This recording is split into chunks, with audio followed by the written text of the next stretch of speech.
So the parallel code that you created is a good place to do your kind of messing around and experimenting with what you can do to your pen. The reason that that might be a good idea is because this part of your code over here is really important to making sure that your program works. And if you're fiddling with this code, with a slip of a click of the mouse, you could accidentally mess things up that were supposed to stay the way they were. You might add a block, and then when you're trying to take that block away, accidentally drag something else away with it. And that thing that you dragged away might be very, very important.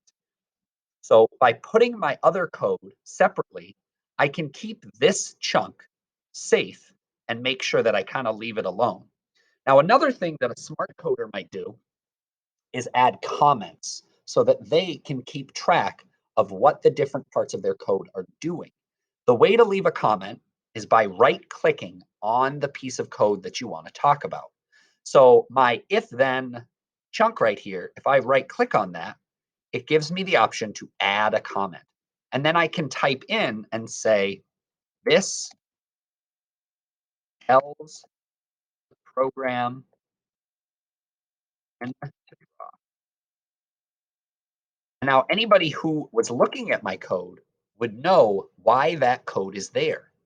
If they can't figure it out from reading what the code says, they can just read the comment that I left. This entire block of code together could just be called be a pen. It makes this program be a pen. Without this, it's not being a pen. If I were to disconnect that code and press the start button over here, I'm not drawing anything. It doesn't matter that this code is running, because I'm not using the code that makes it be a pen. So right now, I've got my parallel code over here, and I'm drawing. My parallel code is telling my pen to change colors. It's telling it to change the size. It's telling it to make some of the changes randomly and to make some of the changes on a loop back and forth.